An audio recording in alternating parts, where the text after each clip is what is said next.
Center, single back is Gibbs. Goff turn, gives it to Jameer, to the end zone, touchdown Detroit Lions. That's the way you make a statement on the road on Monday night to start a football game, straight down the field to the end zone. It is 2nd and goal from the 1. Goff out of the gun, hands it to Montgomery, tries the left side, did not get in. It's going to be 3rd and goal from inside the 1. There, they say he did get in. Late call. There it is. Touchdown, Detroit Lions. Better late than never. Out of the gun. Jackson's got it. Running to his right. Wants to throw. Now being pressured. Ball's loose on the ground. It is recovered by Jackson, but it does not matter. That's Lions football. A 4th down stop by this team. Jackson tried to roll out, had a run-pass option, and Jack Campbell was there to knock that ball loose. That is a big-time stop by that defense. He's entitled to his opinion. He's entitled to his opinion.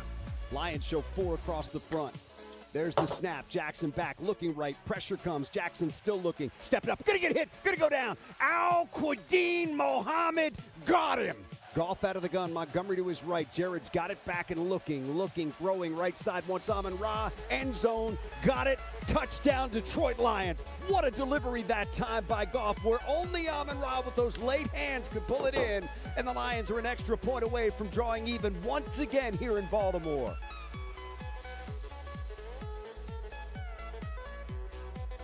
Jackson fakes the give to Henry, wants to throw, steps up, gonna get hit, gonna get spun down again. That's another sack by that Lions defense. That is Al-Quadin Mohammed for the 2nd time tonight. 96, that is big, man.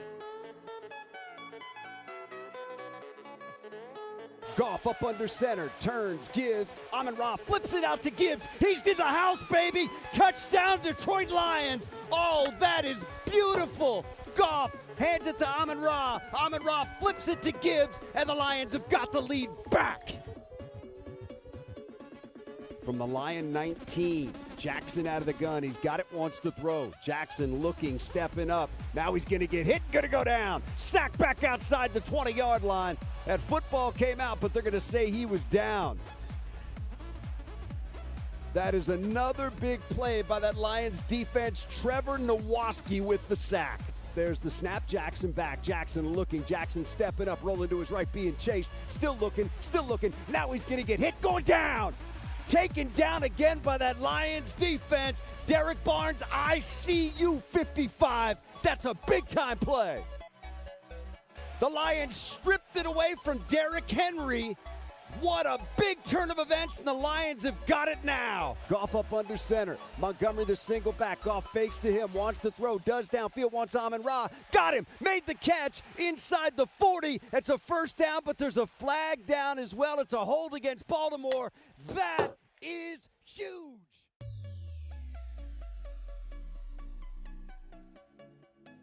Center, single back is Gibbs. Goff turn, gives it to Jameer, to the end zone, touchdown, Detroit Lions. That's number 3, man. All right, and here's what we said going into this game. We needed our defense to show up, and we needed special teams, man. That was the beginning of it. And then we play smart football, we work ourselves in, all that good stuff. Man, we did that. All right, we did that big time. Listen, defense, man, 3 takeaways, 2 interceptions, 1 fumble, punch out, and recovery. Allowed only 79 rushing yards, 3 sacks, and they were 3 of 14 on 3rd down. That's defense. That's how you play defense. That's right. You don't take wins for granted. You don't take them, not in this league, man. They're too hard to come by. All right, we had a big win the other night, short week. We had to get back, and we did what we had to do. All right, we did what we had to do. Now, it wasn't good enough, if I'm being totally honest with you. It wasn't good enough. There's so many areas where we shot ourselves in the foot, and we cannot do that, okay? I'm just being honest. Now, it's not going to ruin our Sunday or the rest of the week. I can promise you that, all right? But that's a damn good win. Proud of you guys for the win itself, all right? I got 2 game balls. All right, number 1, on defense, 4 total tackles, 2 sacks, 2 TFLs, 1 forced fumble, 4 quarterback hits. All right, Aiden Hutchinson. Aiden! Appreciate it, man. Man, let's keep going. Let's keep going. Build on this. Great team win, guys. I'm blessed to be back. I'm blessed to be back with you boys. Let's just keep it up. Thanks, guys. On special teams. All right, 5 punt returns, 76 yards. We had 1 65-yarder for a touchdown, 1 kickoff return, 30 yards, 106 total return yards. Mr. Khalif Raymond. I just want to thank you guys, man. It was grimy out there. We've been chopping at the tree for the last Chop that wood. Probably caught one, but that's what it looked like when you put in work. So love y'all, man. We will see you all tomorrow, man. Break it down. Hey, bro, continue to chop wood, man. Continue to give it a y'all, man. That's who we are. That griminess, that's who we are. Stay like that. Keep that standard. Family on 3. 1, 2, 3. Family. Good job. Ready to leave. All right, man. I love it, man. 1, 2, 3, family on me. Let's go, Lions, man. Big win yesterday. Hold on a sec. What did he say? He's entitled to his opinion. Wait, one more time. He's entitled to his opinion. What was that? He's entitled to his opinion. Myles Garrett completely disappeared from the game. You know where I'm going to go with that, right? I mean, yesterday I started talking about it a little bit. By the way, still waiting for Eric to jump back in. He lost his camera. So last night, I started talking about it a little bit.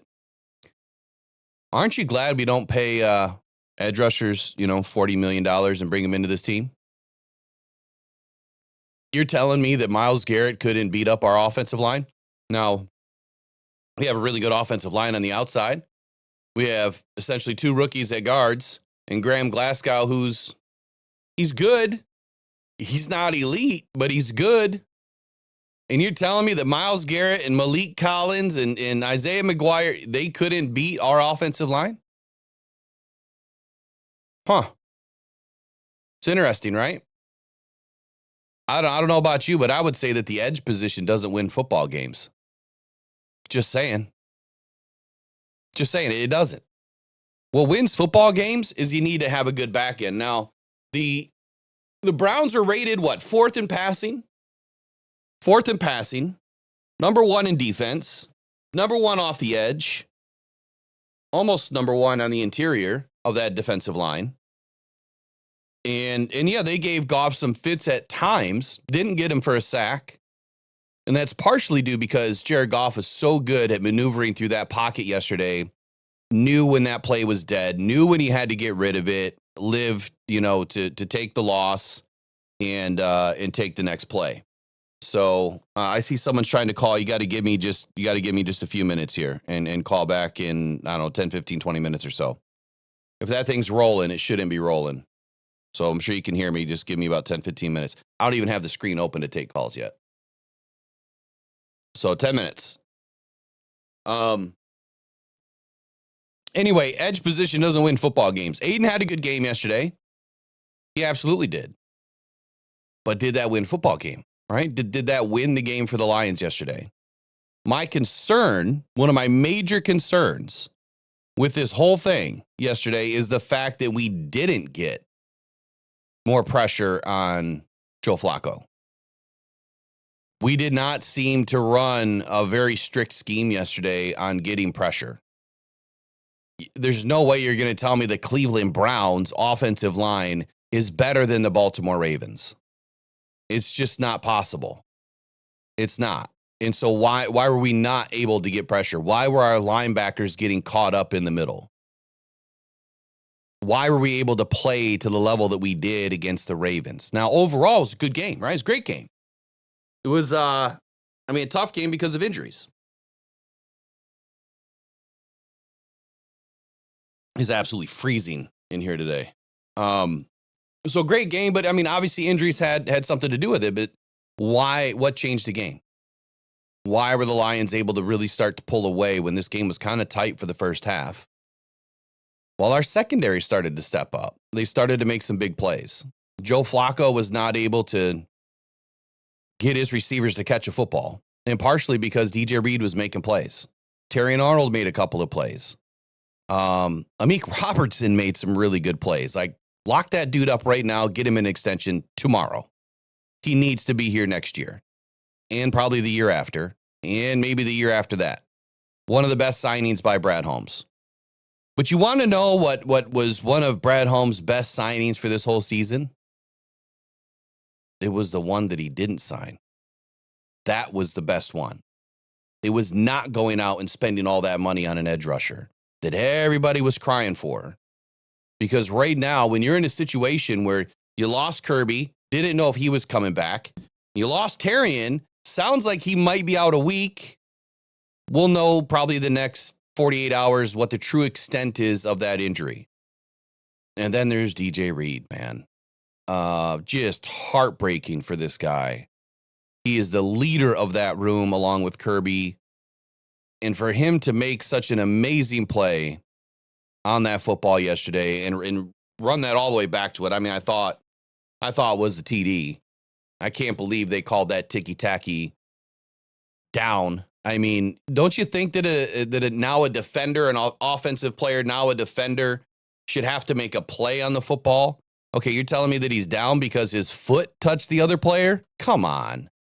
Let's be real here. This isn't receiving a punt or a kick and you fall down and then you just get touched. That's, come on. This has to be changed. That is such a BS rule. Should not exist. Throw it out, right? Throw it out. And there's no reason why. I mean, how many touchdowns would have been called back from Deion Sanders or, or Reed or anybody else from back in the day? How many? Probably a ton. They were not called back because their foot touched somebody. Absolute crap. Absolute crap. But anyway, the best signing that Brad Holmes had this season is the one that he didn't sign. Because right now he has a ton of money. He has cap space, draft cap that you really don't want to have to move off of. And he's going to have to. If the Lions feel like they're going to have to bring somebody in to take place of DJ Reed. We don't know the extent. Now, yesterday, as I'm giving updates via Twitter, I had people chiming in and saying, oh, no, it was DJ Reed's fine. You're full of shit, Will, and he's fine. No, anytime you bring a card out for a player, you don't just bring a card out for every player that gets injured on the field. There's usually two reasons for it, right? Out of an abundance of caution that you think that something more sinister is going on, or you have a serious injury, right? Those are typically the two main issues. If you can't walk off the field, obviously you're going to bring out the cart. Yesterday, when he went down, I mean, they called for the cart immediately. So they probably felt that this was more of a tear than it was just some sort of a strain to the hamstring. So it could be torn away from the bone, the socket where it all connects. Who knows, right? I'm not a doctor. But I will say that the comments that Dan Campbell had after the game more so solidified the fact that this is more of a serious injury. They just don't know how long it's going to be. Again, the testing will hopefully come back that everything that they did was out of an abundance of caution and that DJ Reed will be back. Without DJ Reed and with the fact that Terrion Arnold has not been playing to the level that we expected him to be, and I'm going to speak to that today. Obviously, we're a little bit concerned as to where this team is going to end up here and what just happened for this team going forward. As far as what's the season outlook going to look like? If we've got to have a patchwork defense on the back end because, you're into the fifth week now. And there's not a whole lot of guys available. There's a couple of names, but I'm going to tell you, it's a little bit early to try to pull off any sort of a major trade because teams are not out of it. They're not totally out of it yet. We'll have to take a look at the standings and see which teams make the most sense to trade with. And most likely, any team that is down 0-4, that's an opportunity. I don't even know if we have any 0-4 teams right now, but we'll look. I think Eric's back with us. Let's get him in.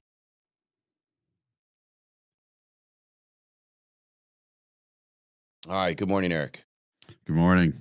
Not sure how long I'll be here, but you can't plug that thing in while you're on? No, there's no way to do it. There's only one power source, and that's through USB, and that's going into my computer, and I must have forgot to shut it off when I left for the weekend. So it's got like one bar. So we'll see how long it lasts. Where's your other one? It's right here, but I can't get it to connect. I tried like 10 times. Big shout out to Trace this morning. I just noticed that she dropped $20 in the donation bucket. Hey, right on. Appreciate you, Trace. Let me see if I can go back and find it here. I see something orange glowing there. So smash those like buttons for Victory Monday, everybody. Let's do it. Appreciate you, Trace, as always.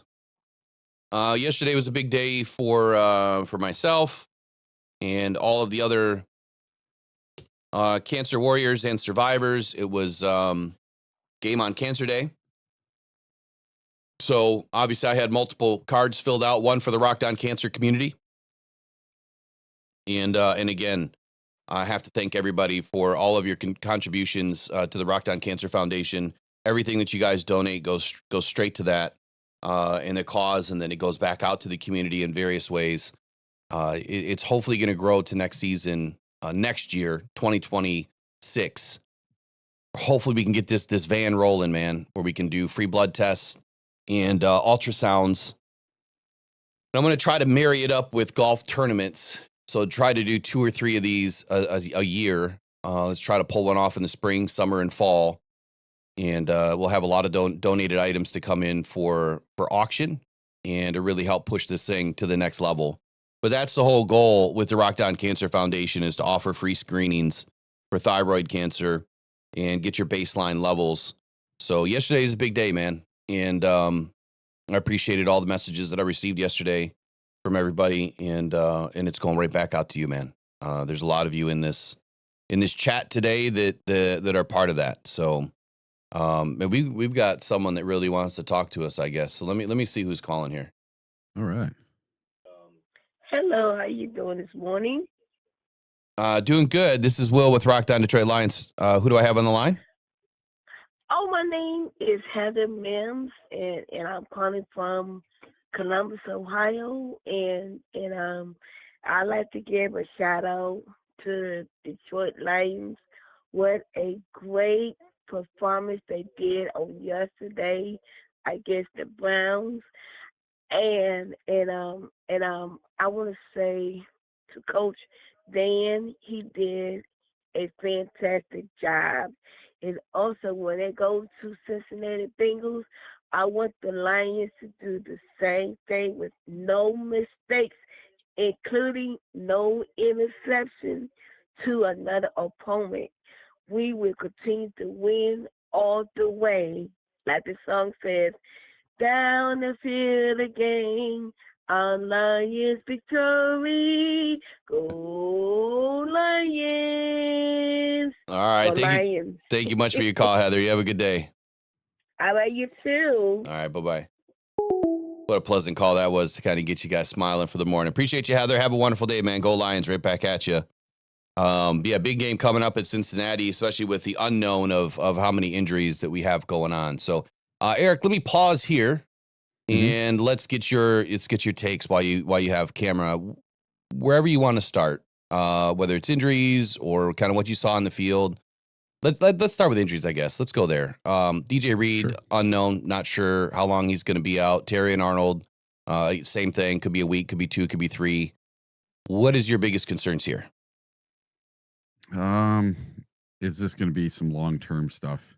If it is, then we're kind of going down that road that we went down last year, but we're prepared for it. We know what to do. We've been there. We're just going to have to rely on our linebackers and our front, our front 7. We're going to have to rely on those guys that much more. We're going to have to rely on Kirby and Brian Branch that much more. And like yesterday, I don't think Brian Branch had his best game of the year yesterday. Kirby was trending to have a very good game yesterday, then hurt his knee again. So that's kind of concerning. Did he just bruise his knee? It's the same knee that was giving him trouble back in training camp. So that was kind of concerning. So all these injuries on the back end are very, very concerning. I don't think we need to hit the panic button just quite yet. Let's get through this Bengals game and see what happens after that. Because then we play the Chiefs, and the Chiefs, they're looking like they're starting to get stuff back together again. They had quite the convincing win over Baltimore yesterday. So I'm not quite ready to panic just quite yet. And I don't know if we need to go out and trade for somebody or if we need to necessarily bring in the highest price free agent that we can find. There might be someone we can just pull in for some, fill in duty for a couple of weeks, and somebody that we can just let go after a couple of weeks. Okay, so you brought up a couple of things in there I want to hit on. Finding the most expensive free agent out there doesn't always attribute to performance. And I think that is a huge misconception with fans, where they think that you have to spend the most amount of money. I mean, look at some of these rookie corners that are having such a great year. Trey Amos being one that I really liked coming into this draft, having a good year. You can find some guys. Amik Robertson is one of those examples that is not breaking the bank and is absolutely playing incredibly well. So the Lions are in good shape with Amik Robertson right now, but if Tarian and DJ are down next week, well, how smart does Brad Holmes look right now, bringing in Avonte Maddox and Rock Ya-Sin? Obviously, Rock Ya-Sin got a lot of time last night after these injuries happened. He played pretty well. I don't have, all of the stats on him because they have not been released yet, still today. Have not obviously watched the tape. Well, we'll do that. I'll do that later on today. But that's how smart Brad Holmes looks right now, is making those moves early off in the season to be prepared for essentially injuries, man. Dan Campbell said it last night in the post game. He was not happy with about a lot of things. And he's right. Obviously he sees a lot of things differently than we do, but I saw the same thing, in the game too. There's a lot of missed assignments. So it doesn't matter how much you pay a guy, they can still have missed assignments. I was looking up on Spotrac this morning. I must have closed it. Oh no, I got it right here. So there's a couple of names that have been flying around, and Spotrac is off. Like, they're saying that Kendall Fuller's available, or like James Bradbury is available. They're not. Those guys are not available. They're on rosters. Stephon Gilmore and Asante Samuel are probably the two best corners right now available that are complete free agents. Stephon Gilmore's 34, 35 years old. I don't think that that's the answer, but from an experience factor, I think it helps. From an experience factor, it helps. Asante Samuel's like 25, and he was one of Brad Holmes' early prospects that he was looking at when Asante was coming, through the draft. So there could be an opportunity there. Now he's recovering from a spinal fusion surgery. So highly doubtful that that's going to happen. So you can throw that out the window. Now you're back to Stephon Gilmore. That might be the only option that really has a ton of experience. It can probably help the Lions win. I'm not excited about this move. What do you think? No, and if you go back and look at yesterday's snap counts, I have them right in front of me. Khalil Dorsey came in for 7 snaps. That's 10% of the defensive snaps. Rock Ya-Sin was in for 8. And then Avonte Maddox was in for 14, 21% of the snaps. So I think between those three, you just go with a combination of those three. And I don't know who we have on our practice squad right now. I don't even know what our practice squad looks like. Are there any corners or safeties on our practice squad right now that could possibly be elevated to help us for a week or two? Because that's all I think, looking at it, glass half full, we need some help for a week or two just to get us through till the Monday night game. As long as no one else, knock on wood, gets injured.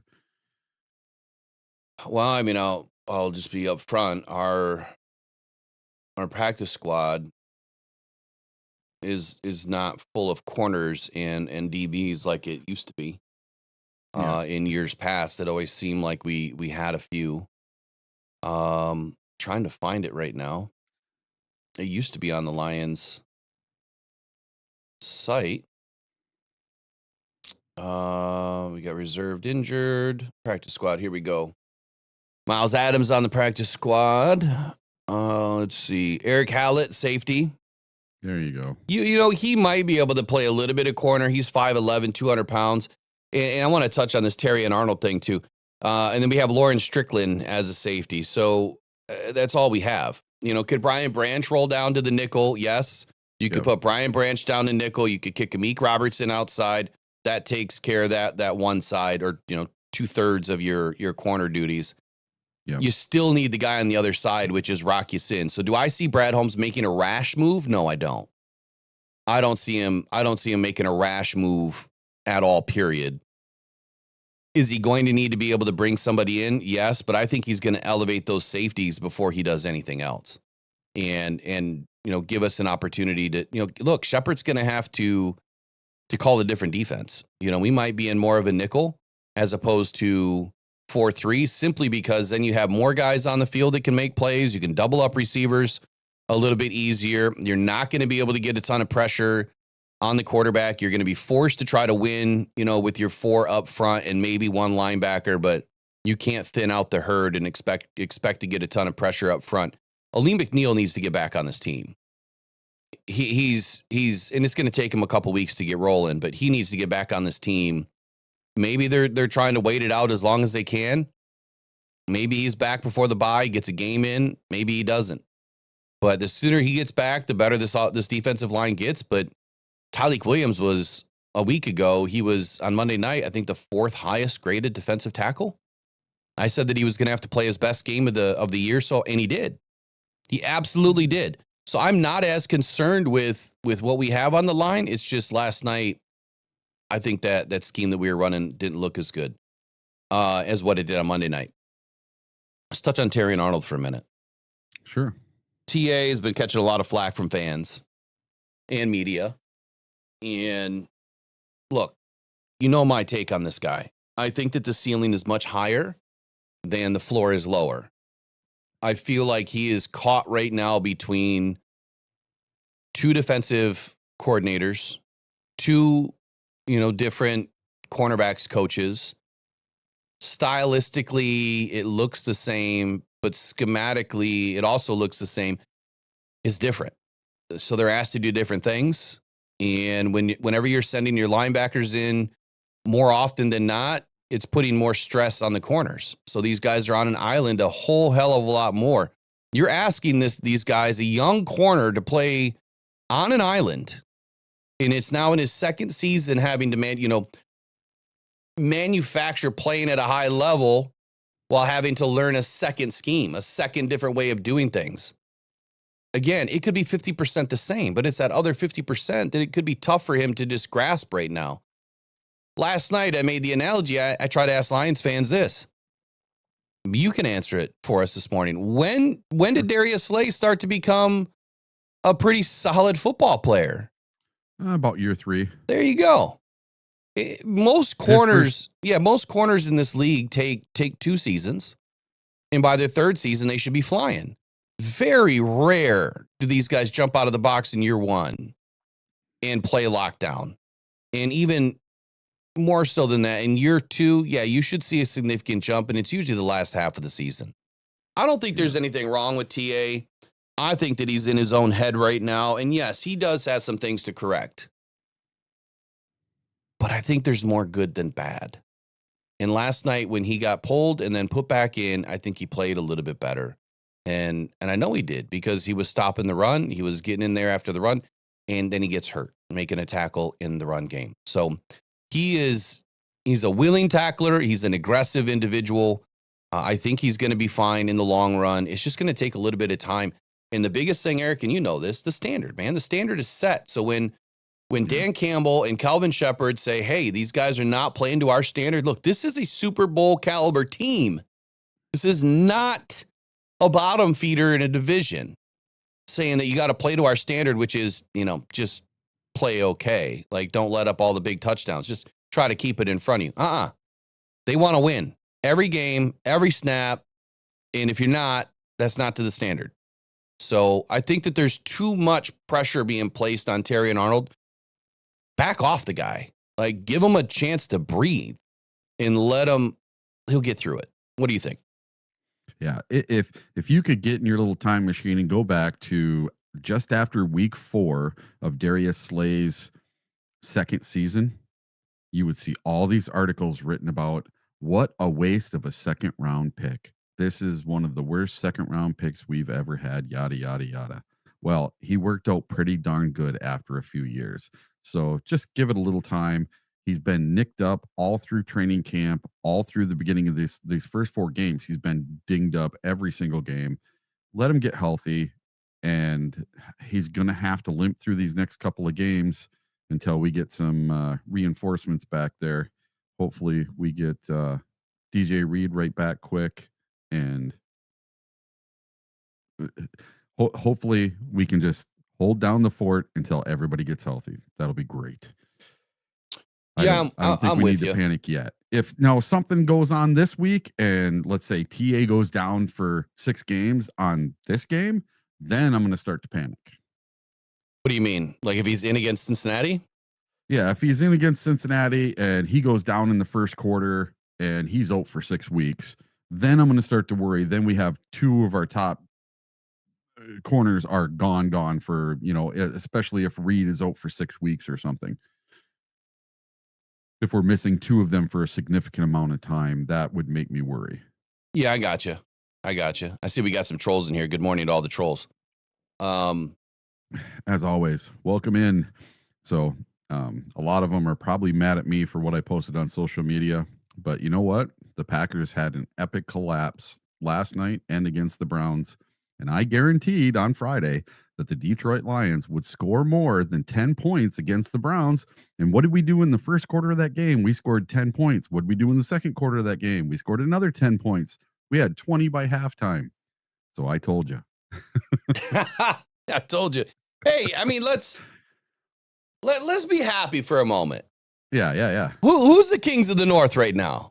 Well, yeah, Detroit. We are. We're back. We're back on top. I love the fact, and you brought it up this morning, Micah Parsons. He was absolutely livid last night when he said that it is totally unacceptable. He's pissed that they gave up 40 points. Did he forget how many the Lions hung on him the year before? Well, he wasn't in the game. But it's not the first time that a Parsons defense has allowed 40 plus points in the game. I'm glad that the Packers went down last night. A tie, look, that's I'm not loving the tie. I'm wishing that we had I'm wishing that they lost the game straight away, but yeah. You know what?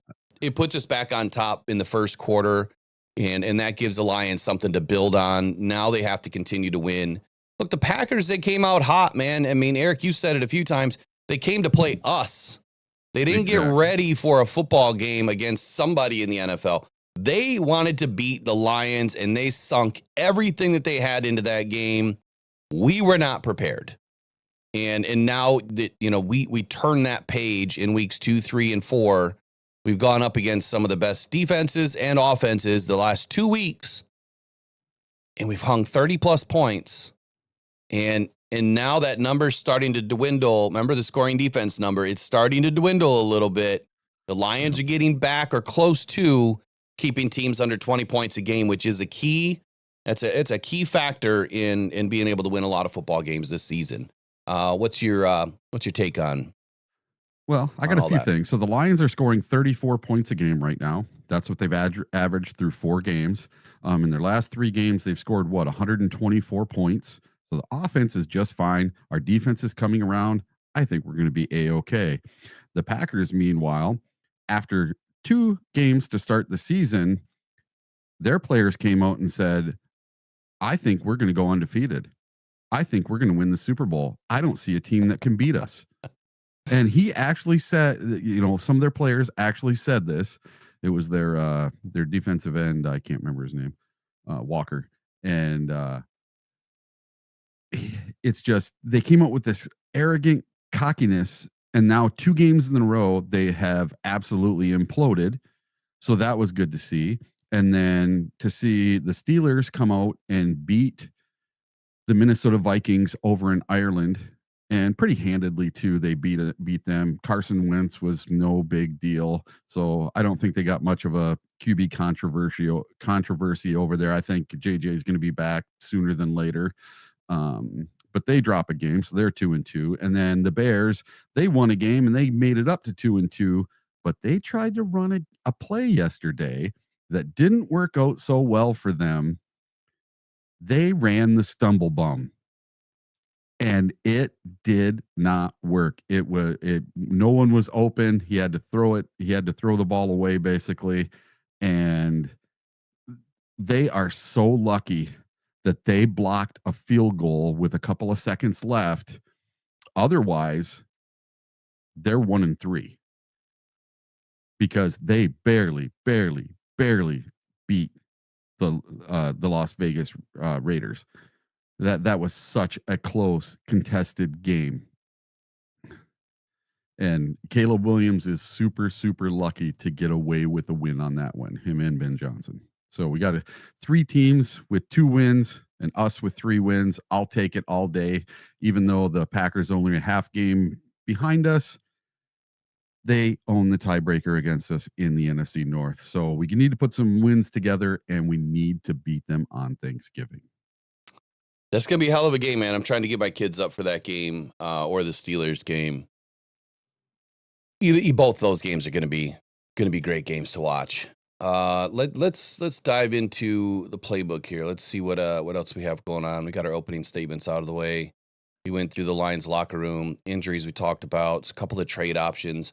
Not so much trade options outside of, I mean, really it's pretty slim pickings out there. Well, I got a question for you, Will. Yeah. Would it surprise you if I told you that Al-Qadim Muhammad only played 25 snaps yesterday? 25 out of how many defensive snaps? What was the total defensive snaps? 67.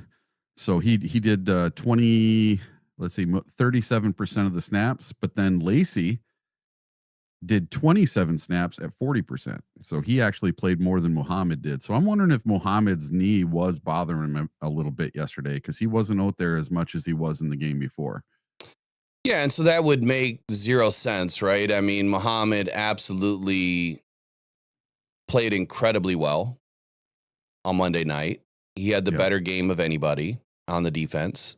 So it would not make any sense that the next week that you would sit him or cut back his role, if you will.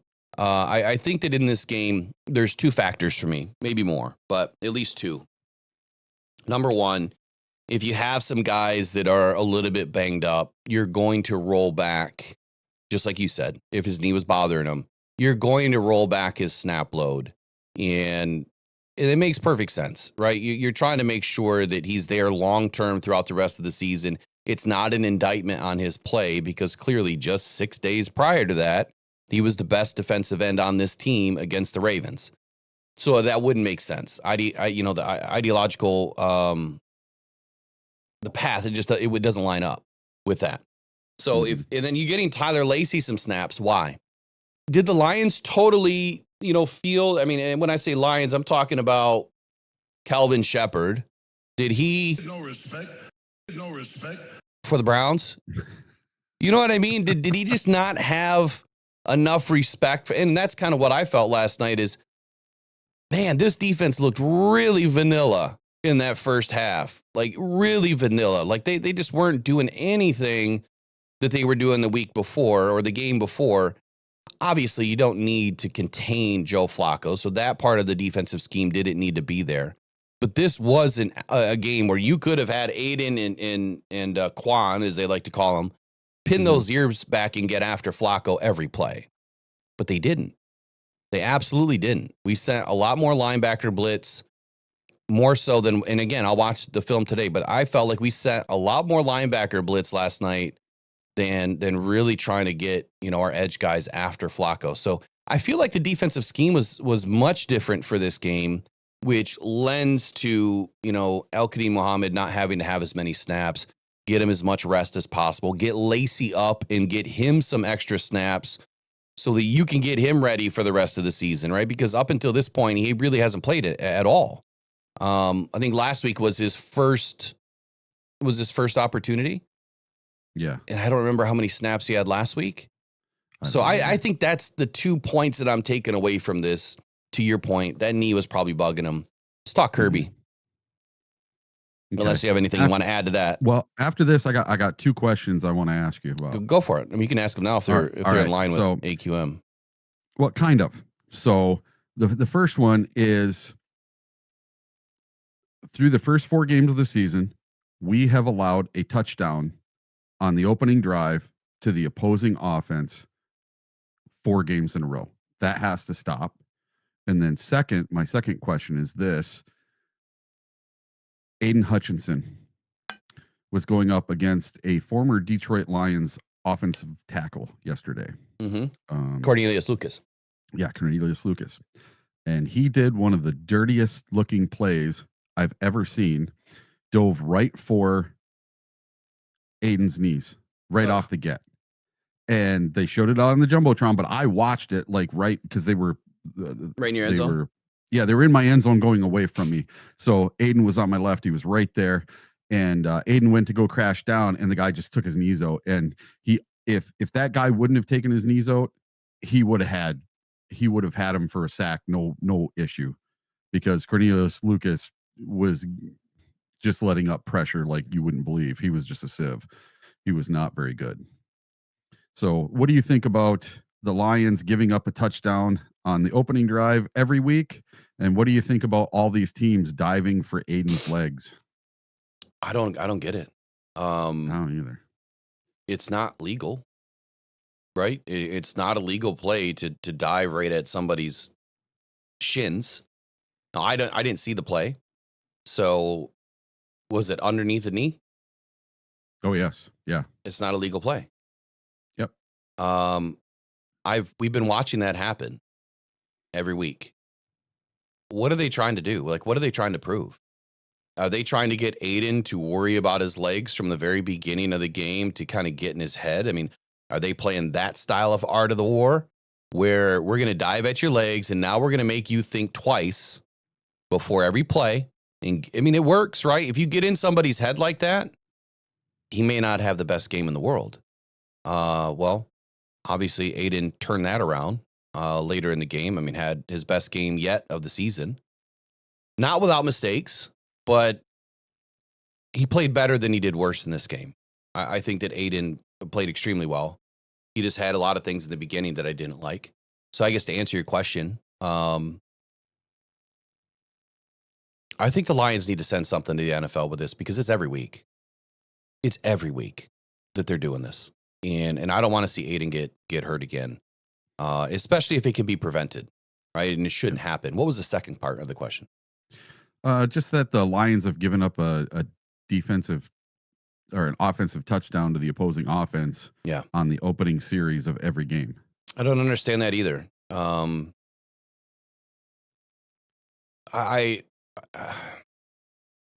guys know how I feel about single high safety.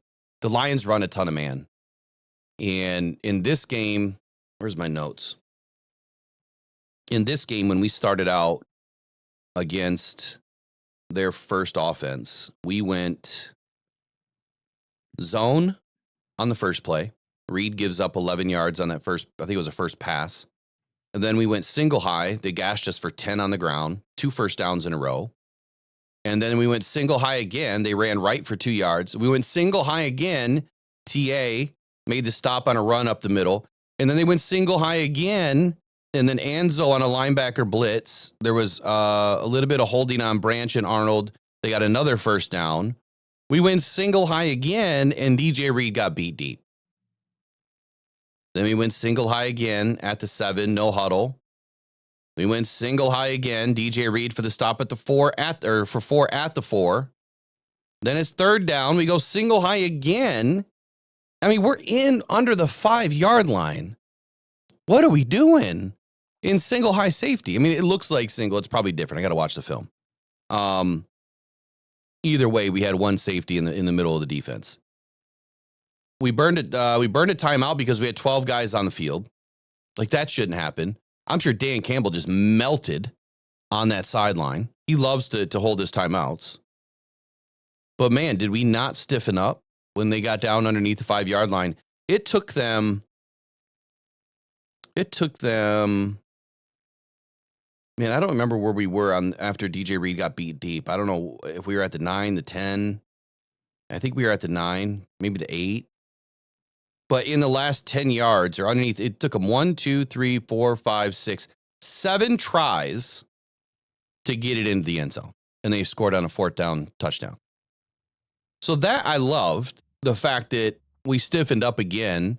I think that the refs early in this game were a little bit too aggressive. And it is what it is. I mean, they kind of did it both ways. They did it to the Browns on the way back down. But did not look like a well-oiled machine at all. And I think that single high safety, I don't know, maybe Calvin listened to what I said last week when I said, I expect us to be in single high safety. I don't want us to be. I can't stand that defense all the time. I think that if you look at the large majority of plays that the Lions have been burnt in, it's single high safety.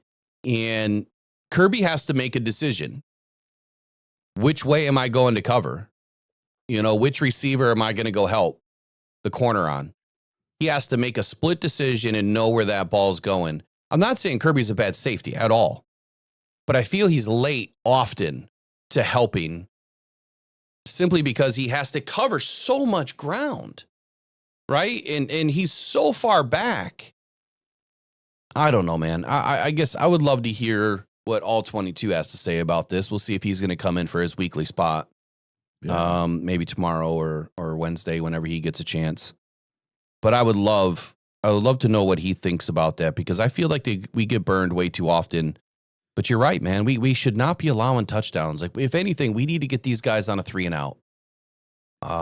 We can't be allowing touchdowns on everything. Robbie's has a question in the chat. He says, or a statement. He says, they were baiting us with the first drive, using those looks to set up the defense, which sets up the first half defense. You're going to have to explain that a little bit, Raw. I'm not sure what you mean by that. Appreciate your donation there, buddy. $5 super chat from Canada. Hey, right on. Our friends to the north. Yeah. So there's one other thing that's been kind of bugging me with the defense.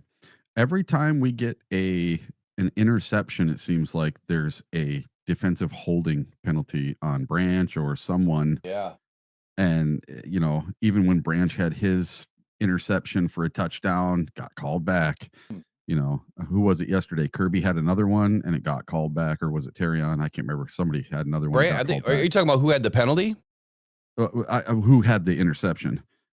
Because somebody had an interception yesterday. He got called back because of a defensive holding once again, and just that stuff just drives me nuts. Yeah, why my brain's not all there today. Yeah, I'm frizzle fried from all the driving and cheering yesterday. I know what you're talking about. I don't remember who had what. I'd have to go through the play-by-play real quick, which I could. But anyway, Raw, I mean, if you feel like you want to call in today and explain that, feel free. You guys can call whenever you want. The show phone is up on the screen, 313-podcast. It will show you the numbers here in just a moment, what the numbers actually are. But that is the new show phone. You guys can text, you can call. You can also email mailbag@rockdown.com. Any statements, any questions, any hate mail, any trolling, whatever you want to drop in the text or in the box, feel free. Oh, that's what it was, Snoop says. It was a strip. Oh. It was a strip. Six Hutch's first one was called back for Branch hold. Yeah, that's what it was. Here we go. Strip sack. Good morning. You're on the line with Rockdown Detroit Lions. Who do we have? How you doing, guys? It's Raw. Good morning, Raw. Hey. Hey, appreciate the $5 super chat in there. And can you explain a little bit about what you meant there? They're baiting us with the first drive, using these looks to set up the defense, which kind of set up the first half defense. Absolutely. So basically, that's what we're doing to the opposing offenses. So I think Dan Campbell, and I think he implemented this last year, actually, is with Aaron Glenn. So they're giving the opposing offenses a vanilla look. Single high safety. They're stretching out through the box and 5 yards off the line of scrimmage, and it's a very basic vanilla looking defense. And they're just doing simple things. The offense is moving the ball down the field, no worries, and they're falling into kind of like a trap. And then after they score in the first drive, that's when the defensive coordinator goes in and throws in a little wrinkle here and a little wrinkle there, using the same look, but attacking the offense based off their first drive consistencies, and how they move the ball in the first drive is how they're going to try and mirror that success against the same looking defense on the second, on the third, on the fourth drive. And it's putting the opposing offenses at a disadvantage because all of a sudden it's not working now. We're starting to stop them. We're forcing punts. We're creating turnovers in the first half, but they're not stopping our offense. So by the time we go into the second half, we have a 10-plus point lead on teams, and we're able to better predict what the offense is going to try and do because now we're making them more one-dimensional. We did it against the Ravens with Derrick Henry.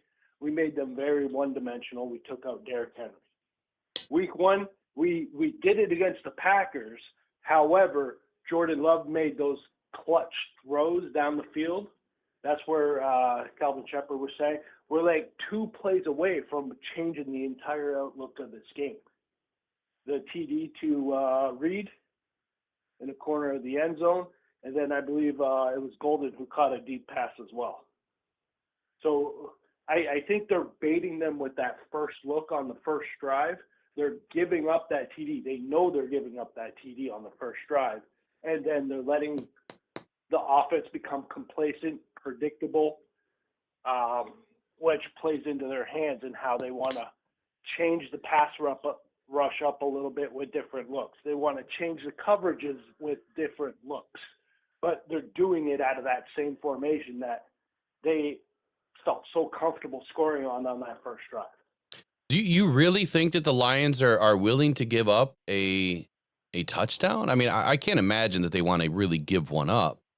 Or is it more so that they're just to give it up? It's that they're willing to play it safe, so that teams are using 7 to 11 plays to score that first TD, so that they can show us what they have.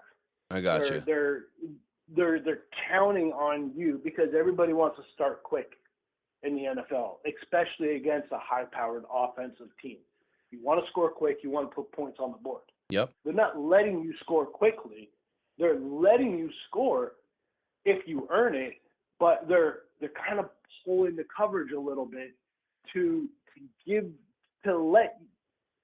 you an opportunity to show us to empty their playbook chamber and kind of make them blow through all their plays. Well, not through all their plays because the large amount of their scripted plays in the beginning. Every coordinator starts with about 15. They're showing us how they plan on trying to move the ball against us when they need to move the ball against us. I got you. I mean, I guess I could buy into that a little bit.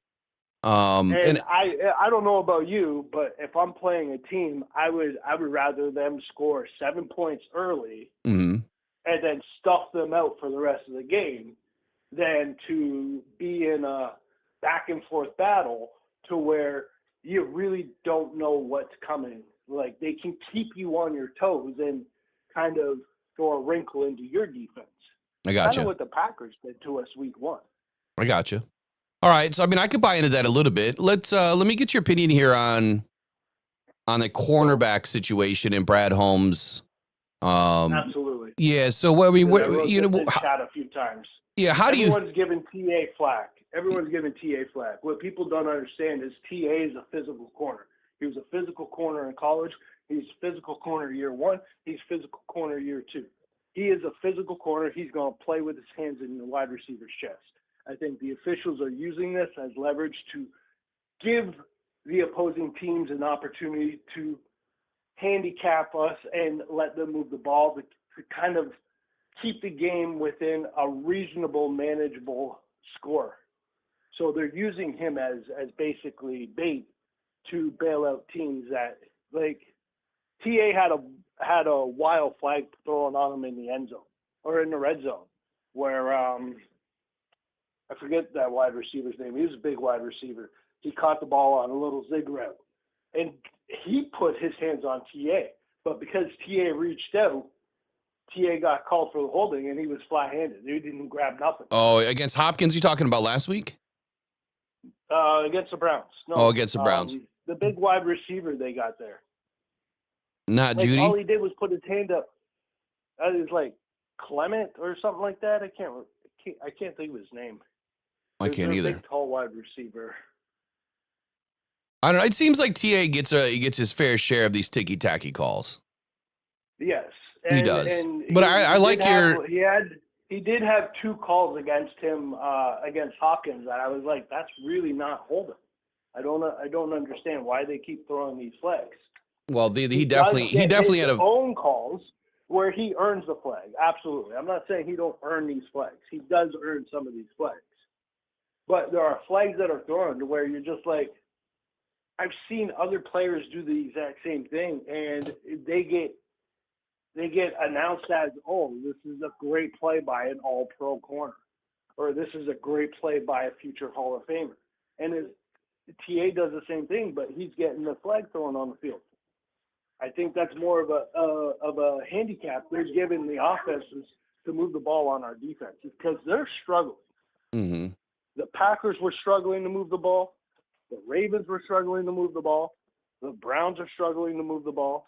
Like, we're going to be playing these better high-powered offenses, and what happens when they start struggling to move the ball against this defense? The flags are going to start coming out. You're going to get 5-yard here, or a spot foul there, or a 15-yard holding. Like, the Lions' defense is really, really good. There was a lot of inconsistencies. Very underrated. Yeah, there was a lot of inconsistencies yesterday throughout this game where it seemed like the flags were kind of one-sided. But I wanted to get your take too on any open corners. So step away from TA for a moment. You know, are we worried, you know, right now with the lack of corners because of injuries? If both TA and DJ Reed are out, how do you feel Brad Holmes did this offseason by bringing in, you know, Maddox, Rock Ya-Sin, obviously Amik Robertson last year? And do you think that the Lions need to go out and get somebody today, or how do you see that working out over the next week? I don't think we need to go out and get anybody. If we were to bring in somebody, I would probably want to bring in Stephon Gilmore. And the reason why is he's a proven, experienced veteran. He plays kind of like DJ Reed. Mm-hmm. He plays physical. He's confident in his movement. He's been in the league a long time. He knows a lot of different route concepts. He knows how offenses like to move the ball. He's a proven veteran. That's where I would go, because this team really doesn't need another development piece to bring in to where he plays good but not great, and then you're like, do we keep him on the roster? Do we let him go? Bring in Stephon Gilmore, let him play out a year. If he wins the Super Bowl, amazing. Let him ride off into the sunset as a champion. But I think that's where we kind of got to lean on in that direction, because him and Reed play the same kind of game, which will fit perfectly into Shepard's playbook. Yeah. So roll with the experience here. Eric, do you have anything for Raw? Sure. So what if I told you that the Detroit Lions have had 24 penalties for 171 yards so far? What do you think about that stat on the season? I think and that's targeted. offense and defense combined. I think the officials are targeting the Lions to help the opposing offenses move the ball down the field and keep the game within a manageable score. Like, if we didn't get those flags that we got against the Bears, that score wouldn't have been what it was. It wouldn't have been 54 points or 52 points. Like, we would have been putting up a 60 plus burger on them. Oh yeah. We could have scored 70 in that game. Those flags kept that game going. They kept that Bears offense on the field. The same thing against the Ravens. Like, if they didn't throw those flags, that offense is coming off the field, which means our offense is coming on. Our offense on the field means points on the board. Yeah. We don't punt a whole lot because of Dan Campbell's fourth down mentality. And he puts his team in fourth down conversion success rate. He puts his team in a positive situation to convert those fourth down situations. If it's 2nd and 8, he wants to run the ball up the middle. Get me 2 or 3 yards.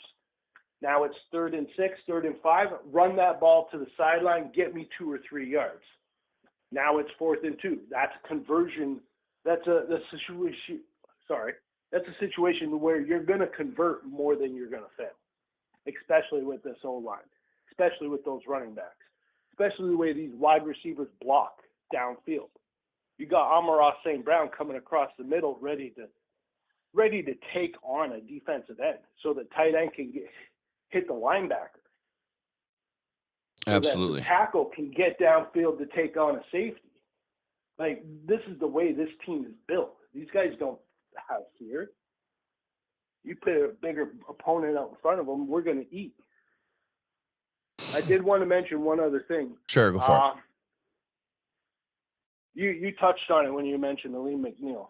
Mm-hmm. Like, Aleem McNeil is the center of this defensive line. The way he's progressed and developed from when he was drafted to what he is now, his explosiveness off the snap of the ball is absolutely amazing. It's electric. He's drawing offensive players to him to stop him. That's what puts Aiden Hutchinson in those one-on-one situations on the outside. That's when Aiden Hutchinson was eating, when he was playing by McNeil. When Aiden went out, McNeil was still in there until he got injured week 17. Everybody was still eating. When McNeil went out, that's when everybody stopped eating. We weren't generating a pass rush. We weren't crushing in on the pocket. The DBs were being left out there a little too long, high and dry. The linebackers, they couldn't cover the space they needed to cover because they just weren't quick enough to recognize what routes were developing behind them or ahead of them. Yeah, Aleem is huge, man. Obviously, Aleem needs to get back. Yeah, he'll be back soon. We'll hopefully when he gets back, the Lions are going to be able to do a lot more on this defense. Rod, I appreciate the call. We're going to get into a couple more things this morning. Hey, you too, brother. Take care. Bye. All right, that's raw. So last night I was trying to figure out what was going on, after the game with some injuries there. And CBS Sports, out of all of the places in the world that have tons of people that work for them, I couldn't believe that they put this out there. And I took a screenshot because I'm assuming that it got fixed today. But this is what they said about DJ Reed last night. Reed is questionable to return. When's the last time you saw somebody get carted off and they say questionable? And I know that immediately last night, I think the Lions even, PR put it out questionable. There was no way he was coming back. Anyway, he says he was questionable to return against the Browns due to hamstring injury. But listen how Reed got injured, and this is what transpired. Reed tweaked his hamstring, in the fourth quarter of Sunday's game and was carted to the locker room after being checked on in the blue medical tent. Huh? Never went to the blue medical tent. You don't go from cart to tent. You go from cart to locker room. How do they make such a massive mistake like that? I don't know. But that's why I always say you have to validate and check what people are putting on out there. There's a lot of, and CBS Sports, I mean, come on. Like that is insane to me. Biggest number of the season right now for the Detroit Lions, Eric, what do you think it is? If you were to point to one stat right now, what do you think is the most important stat? And I'm going to ask the same thing to the audience here. So let's do a little Q&A. What is the most important stat of the season so far? for the Lions. Points for and points against. The Lions have the most points in the entire NFL at 137 points. They've given up 88 points, the same as your Super Bowl champion Eagles, but yet the Eagles have only scored 108 points, and we've scored 137. We have the number one offense and scoring team in the NFL. Okay. More than the Bills, more than the Eagles, more than the Chiefs, more than any of them. So to me, it's more points. It's the points. Got to find one other stat here. Hold on. Here we go. And we have to have one of the best point differentials in the league right now. Well, that's where I'm going with this, because right now your Detroit Lions defense are allowing 22 points per game. So a few weeks ago, Eric said, Will, they're not matching up to what you thought they were going to do. I said, it's early. Just give them a couple weeks. We'll be fine. They're getting, that's a 4-point difference from last week. They're allowing 26 points per game. Here's the biggest stat for me this season right now. The Detroit Lions are plus 12.3 win differential. Plus 12.3. The next team, get this, Seattle, plus 11. Buffalo, 10.8. Indianapolis, and even 10. Those are the top 4 teams in the league with point differential. And the next team in 5th place, Jacksonville, at 6. It's a 4-point difference between 5th and 4th place, and a 2-point difference between 4th and 1st place Detroit Lions. That's huge. That's big for the Lions. So not only are they winning by plus 12.3, but they're only allowing 22 points per game. Now, we do have the Bengals. We do have the Bengals coming up this next week. Thankfully, they won't have Joe Burrow. I did not see how the Bengals performed yesterday, so I'm not sure. They play tonight. They play tonight. Oh, that's right. There's 2 Monday night games tonight. Yep. And our point differential as of last week was 25. After last night or after yesterday, it's 49 points now. We have a 49 point plus point differential on the season. Cincinnati right now is minus 11. So the Lions are plus 12.3 in Cincinnati. So you're talking a 23.3 point difference per game. So that's telling me the Lions should win by more than 20 points in this game. Lions opened as a 9.5 point favorite against the Bengals at the Bengals next week. Absolutely insane. What else do you want to get into right now? Is there anything that you wanted to talk about today? Sure. Here, we'll run through a few things that I had on my phone here. Let's see if I can. Before I forget, we have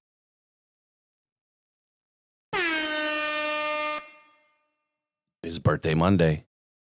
If you guys have a birthday that you would like to shout out to somebody, mom, dad, sister, brother, Lions fan, whatever, just send it in. You can text it to 313-podcast. We'll make sure that we get it out every single morning, or you can email it in if you would like to send a special message to somebody. We'd be more than happy to put out your birthday wishes to all of your Lions fans and family. Calvin Johnson's birthday today, right? Calvin Johnson? Pretty sure his birthday's today. It popped up on my phone today that it was his birthday today. And pretty sure that it is. Yeah. September 29, 1985. Nice. Can't believe I'm only 5 years older. I'm 10. He turned 40 years old today. He turned 40. Calvin Johnson has officially hit the hill. Yeah. He's officially hit the hill. It's crazy because you look at the guy and you think that he could still suit up. He looks like it. So, all right, what do you want to run through? Records and the records for the Lions yesterday? Sure. All right. Yep. And one quick thing before I start that, I want to say, hey, Attila the Hun, I got to meet him at the game the other day. He came down to my seats and we talked for a while. It was great to catch up with him. Great to meet him. So that was super awesome. Attila, now you're on my shit list, dude. Like, what's up, man? What's up? You said you wanted to meet up. I told you to text me, email me your number. and you mosey on 5 sections down to meet this dude. I'm easy to find. Attila. He even had his binoculars. Whoops. Attila just Call got me that hid way. from the channel. Oh. Oh. All right. The Detroit Lions PR department put out some stats about the first 4 games of the year and yesterday's game. So the first one I'm going to start with, over the last 3 weeks, the Detroit Lions became the 3rd team since the merger in 1970 to not allow a sack, produce 15 plus touchdowns, and record 10 plus sacks over any 3-game span. What was that one more time? So the Detroit Lions produced 15 touchdowns or more and recorded 10 plus sacks over any 3-game span. They're the only team to do it since 1970. 15 touchdowns and 10 plus sacks? Yep, they're the 3rd team since 1970 in 3 games to have 15 touchdowns and 10 sacks. Interesting. Yeah. So that tells you our offense and our defense is humming right now. And next up, we have wide receiver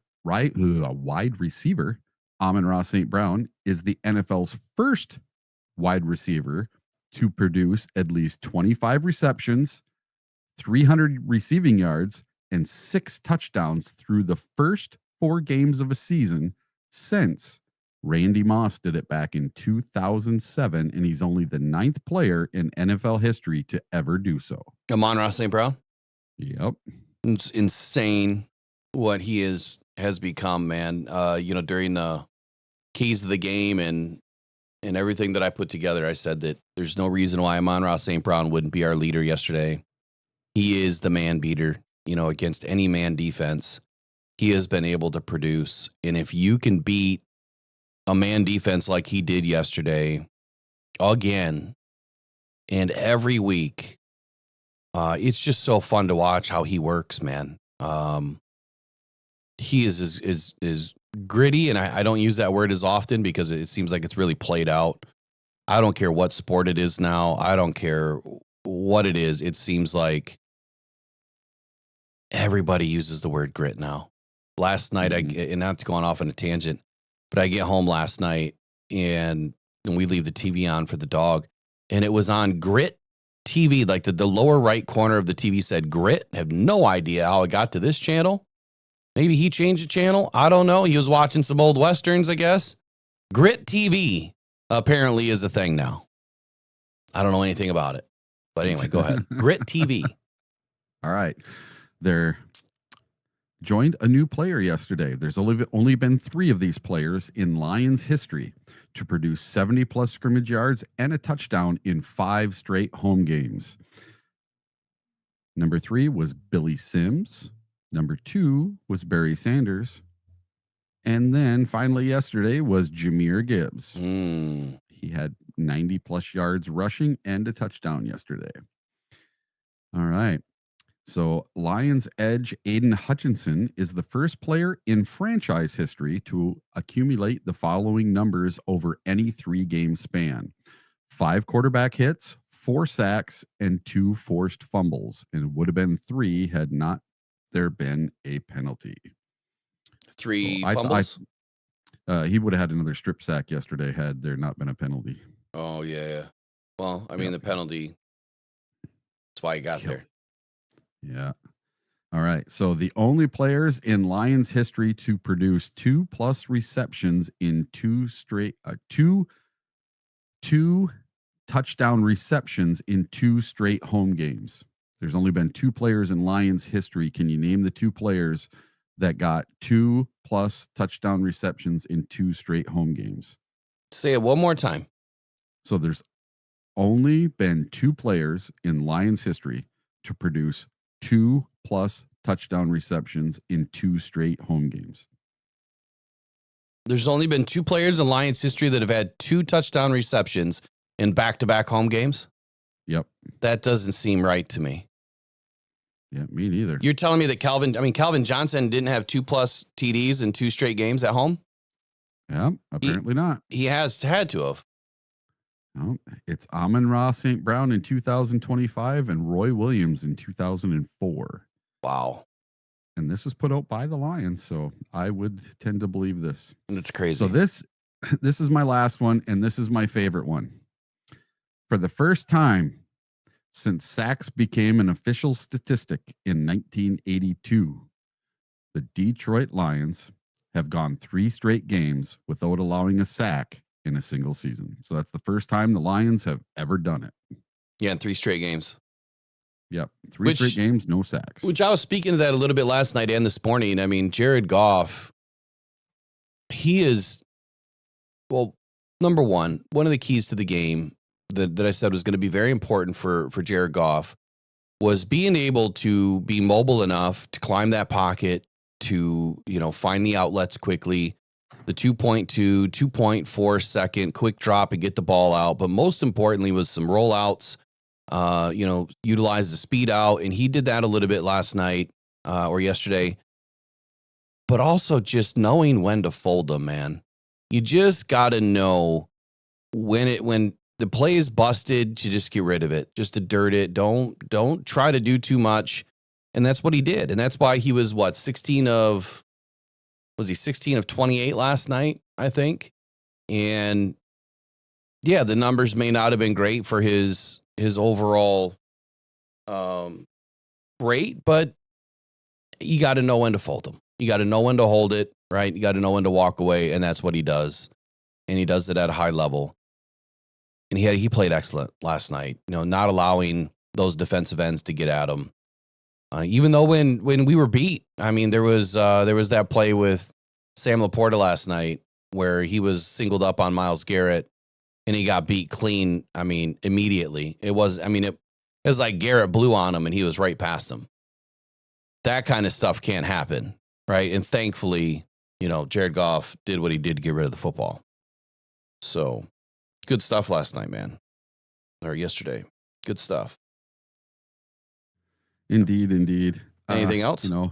We were talking before we went on air, and I said that if Jamo and Goff just could have been on the same page on a few of those plays, on 3 of them, that game would have been so out of control. It might have been another 50 burger yesterday. If you had even 2 touchdowns, that really, really changes the landscape of this game. And, to have 3 blowout wins in a row is pretty amazing. Even to do a 34-10, it's still 24 points. That's huge. And as Lions fans, we are getting spoiled. And to have someone with Jamo's talent have a rough day like that yesterday was kind of odd. Because he was really coming on in training camp, really coming on in the first couple of games there. And yesterday, they just seemed like, whether it was Goff or whether it was him, they just really seemed off. So I'm hoping that going into these next couple of games that Jamo and Goff can get on the same page, because Johnny Morton wants to get those big explosive plays going, and they really, really focused on it yesterday. Oh, I did not mince words last night. Yep. When I haven't seen these guys this far apart in a long time. Jared Goff, I think, had a dad moment. I don't know. I felt like he was trying to eat it because, let's just be real. Just for a moment. We can be real for a moment. Jamo has caught a ton of flack while in Detroit. Since he was a rookie, second year, his third year, he's just caught a lot of attention because of the legal stuff or the suspensions or whatever, right? In the very beginning, it was everyone blaming Jared Goff. It was all Jared Goff's fault. And that's why they're not connecting, and Jared Goff can't throw the deep ball, and Jared Goff this and Jared Goff that. Nobody wanted to give any of the blame or to share the blame towards Jameson Williams, that maybe he wasn't ready. Maybe he wasn't locked in. Maybe he didn't understand the playbook. And a lot of those things are part of the equation too. And last night, man, I said it right out the gates. That first pass right to my sideline, Lions sideline, it looks like Jamo he's looking to his right, and then he realized the ball's coming to his left, his outside shoulder, his inside shoulder. And so he makes an adjustment and misses the ball, right? I mean, it goes right through his hands. Why was he looking to the right would be my first question. When he had all of that daylight to his left, right? He was probably, I don't know, 8, 9, 10 yards away from the sideline, going from memory here. I'd have to obviously watch the tape back today, but he should have been looking to his left the whole time. Oh, we just lost Eric. He should have been looking to his left the whole time, and he didn't. So my biggest question, on this whole thing with Jamo is, what was going on yesterday? So there was that play. I don't think that was Jared Goff's fault. I feel like the Jamo was looking in the wrong direction. We don't know what the play call was. We'll never know what the play call was. So who knows, right? But my eyes don't lie. It just didn't look like he was locked in. Why? Because after that, there were multiple plays where they didn't connect. When the ball hits you in your hands, man, you got to catch the ball, right? And if you have an opportunity to catch the ball, you got to dive for the ball too. Jamo has not been diving for the football. And there's been some opportunity this season where just a short little dive, and man, he should make that catch. And he's not going to the ground. And I don't know why he's not doing that either. There was one play that Jared kind of threw it on a rope and it hit Jamo's hands and he didn't catch it. And I think Jared's trying to take ownership of that. And I don't know why. I thought it was a good, well-placed ball where only Jamo was going to be able to get it. He didn't come down with it. The one play that Jared really screwed up on was when he was backed up into the end zone and Jamo was, flying through the middle, consistent play that they use. It's more of like a post pattern, I guess. You could call it, it was more of a post pattern. And Goff threw it short and high, but Jamo's looking at it, and I'm watching him. It's like a slow motion. It's like he's looking at it, he's looking at it, he's looking at it, and he keeps looking at it, and then it falls to the ground. You had all that time to plant and break towards that football. Because, and last night I said that I think there's two schools of thought here. One, if you see it, just like on a punt return or a kick return, and you don't want the other team to know where the ball is if they're not seeing where the ball is, you just kind of look at it, on punt return or kick return, and you're like, got it, and then it goes over your head. You do that on purpose because you don't want somebody else to figure out where the ball is. They're usually watching your eyes, watching your hands anyway, watching, your body to kind of see what you're doing on the play. In this case, he could have just been watching that ball just to make sure that whoever, was trailing him didn't realize that the ball was way over to the other side and it was a pick ball. So there's that school of thought that he did it on purpose. He didn't break for the ball.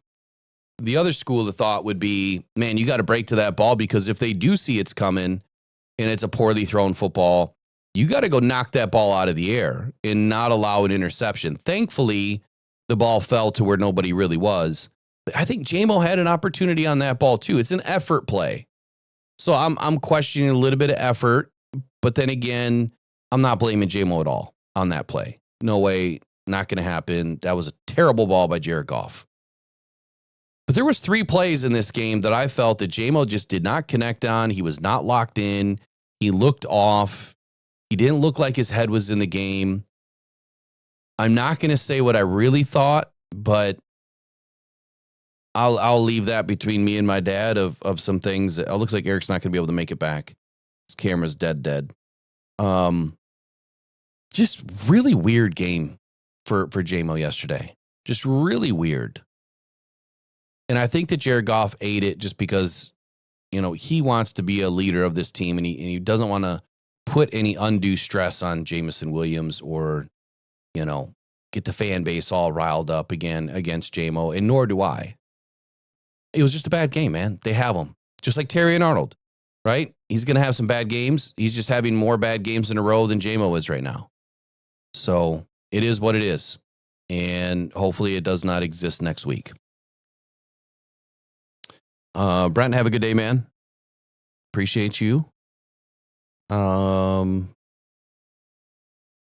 not worried about the Jamo golf connection. I'm not either. It's just a bad game, man. They just were not locked in. You know, and I guess I'll go one step further. That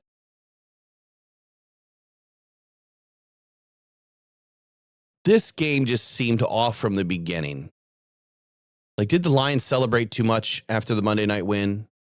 Were they not able to get ready in the fashion on a short week? I mean, they still had 6 days. They've played better on 3 days of rest. So it just seemed off from the very beginning. They started to play better, you know, probably at the tail end of the second quarter and then into the second half. They started to play a lot better. I do want to look at one other thing. The Morton report today, which I will have the first quarter report coming out this afternoon.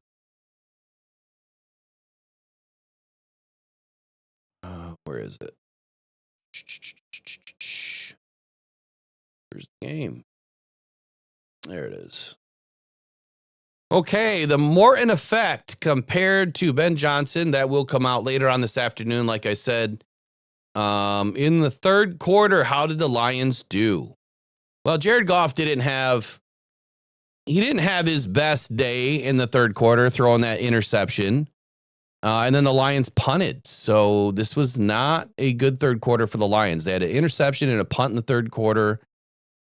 I felt like John Morton's been doing a better job with play calling in the third quarter than his predecessor, Ben Johnson. Yesterday was not looking good. Not looking good at all. Got to be able to score points. Yesterday, I put out a post on Twitter or X, however you guys want to refer to it, where I had mentioned that, you know, you've got to be able to score points off of turnovers, right? You have to. You just have to.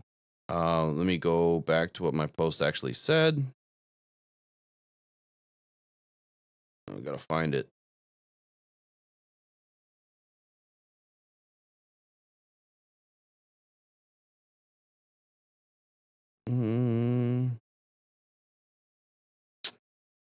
Okay. I said Lions big interception by Kirby. Nets 3 points. Once again, the Lions did not capitalize on a turnover with 7 points. This has been a consistent or constant so far this season. 1, we cannot have penalties. 2, the play calling has been a little suspect after the turnover. And 3, have to do better to win the big games. And I get an immediate response like, what was wrong with the play calling? It was just solid defense. Yeah, I don't agree with that. I don't think that there was any solid defense at all by the Browns that would have restricted what the Lions were doing on that play. So that was, what time was that at? That was at 1:43 p.m. And so that had to be into the second quarter, I believe.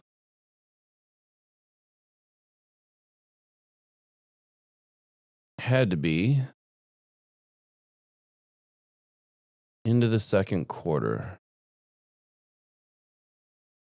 Yeah, interception right here. So Lions get a field goal. It was right into the second quarter.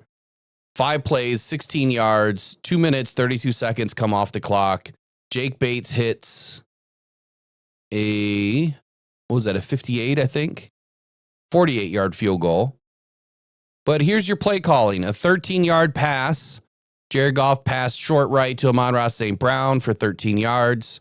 And then it was a 1-yard run, a 0-yard run, a 5-yard penalty, and then a 7-yard pass. So the Lions, backed up 3rd and 14, and we're throwing the ball 7 yards. What are we doing there? Why? And it went to Khalif Raymond, which he made a beautiful catch, by the way. Outstretched, dove on a pass that probably shouldn't have been caught. Just a beautiful play. I will watch the tape on this because that's going to be part of my quarterly report on why we're not capitalizing on turnovers as much as we should be. The Lions have produced quite a few turnovers already, and we're just not getting the capitalization on points. You have to be able to put that ball in the end zone. I mean, a minimum of 3, right? That's the minimum. But really, when you're in a position at the 46-yard line, Cleveland's 46-yard line, and you can't push that ball into the end zone, what I would like to see, and look, the first pass to Amon-Ra St. Brown, great play call there, right? Exactly what I would expect you to do, at least try to get 10-plus air yards on the ball. Why are we then going right to a run? It's first down again, and you go right to a run with Jamo, and it goes nowhere. And then you go to a run with Montgomery, and it goes nowhere. And to that point, you know, if you go and look at what the Lions have been able to do to that point, we were able to run for 3 yards in the first series. We were able to run 8, so that's 11, and then an 8-yard run, so that's 19 yards. We had 19 yards on the ground through the first 2 series. And then you have your first run goes for 1 yard. So now you have 20 yards of rushing when the pass game has been working. Why did we go to the run? Why didn't you put the ball up again and keep pushing that ball downfield? If you're able to get 13 yards on a pass, 25 yards on a pass, 5 yards on a pass, 4 yards on a pass, 13 yards on a pass again, what made you think that going to the run right there made sense, Johnny? I would like to know. Because every time we get an interception or a fumble, it seems like we're off script now, and it totally changes. And we're not capitalizing. So I think that this is our biggest problem right now with the offense, is when we get a turnover. Outside of that, the offense is playing wonderful. It's just the turnovers that I'm a little bit concerned about. So I think it's got to get cleaned up. And yeah, I would not say that there was great defense here, especially when you can come out firing with a 13-yard pass and then you handicap yourself with 2 runs and then a 5-yard penalty. Mahogany's false start backing you up to 3rd and 14. Well, it shouldn't have been a 7-yard pass. So it almost feels like they just gave up.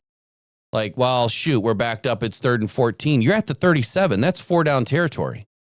That is 4 down territory for Dan Campbell. So if you're going to take a 7-yard pass to put Jake Bates into a position to kick a 48-yard field goal, okay, why are we giving up? That pass should have been at least 10 yards in the air and hoping that you get 3 or 4 yards of yak to push it over to get another first down. I don't get it. Maybe I'm wrong. Am I crazy for thinking this? I guess, what do you guys think? You tell me in the comments below, obviously in the chat right now. Do you agree or disagree that the Lions are not capitalizing on the turnovers the way that we have done in the past?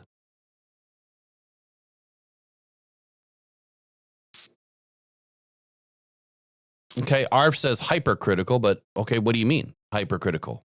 Hypercritical of what?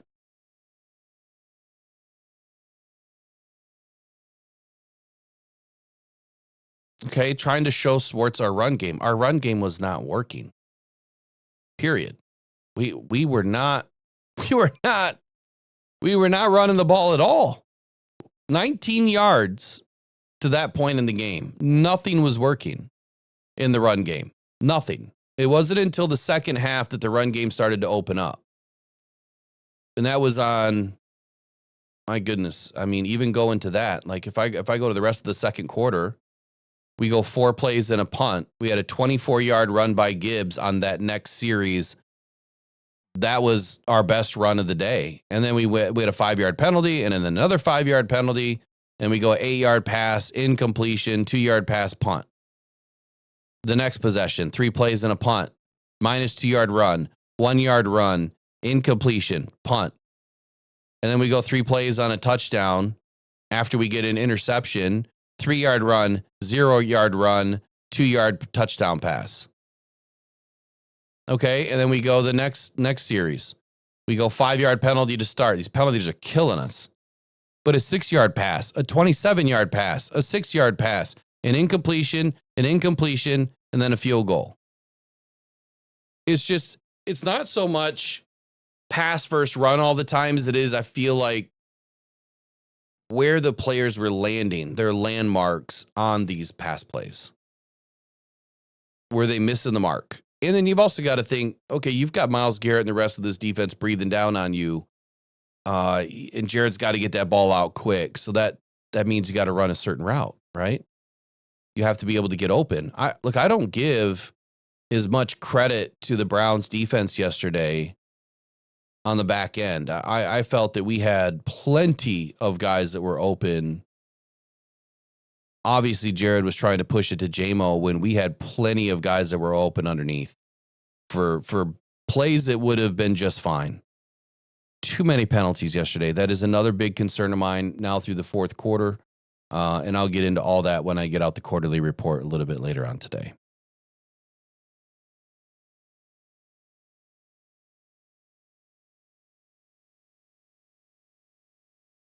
J-Man says, I was concerned about how much our guys seemed banged up after a short week. Kirby, Hutch, a few times yesterday. I thought we lost some key role players. Had me thinking, so when's that bye week again? Yeah, that's week 8. That's week 8. The Browns defense was stopping the run. But they were not stopping us in the pass. And that's, again, you've got to be able to, I think you've got to be able to remove the emotion out of this, right? And that's hard to do. I think I try to do that pretty well, and I try to be realistic about it. And so I think, what UMD was saying in here, trying to show, Swartz our run game, was that because of the statement he made? I can't imagine that these guys are going to be that ticky-tacky. Like, well, you haven't seen our run game before, and then we go in and try to jam it down their throat and it doesn't work, but he's still stuck with it because he thinks that he has something to prove. I hope he's not doing that, right? I hope Morton's not playing with that kind of emotion. You've got to play the game the way it should be played. And you can't play with emotion like that. But we got the better of the Browns at the end of the day. Our offense was able to move the football. It's just we are moving it better through the air at times than we were on the ground. The pass was open a lot more. If I look at the end box score here, and you look at if you look at the line where it says 168 yards passing, you would think, just looking at that, 16 of 27, and you didn't watch the game, 6.2 yards attempt average, you would say, man, the Lions couldn't pass the ball at all, is what you're thinking, right? But then if you go watch the game, you don't realize that there was 4 or 5 missed connections with Jamo that would have added 125 yards to that line. And now you're talking maybe 20 of 27 for 250 yards passing. That's a damn good game. Totally changes the idea of how that game was going. They just missed the connections. So it's interesting, man.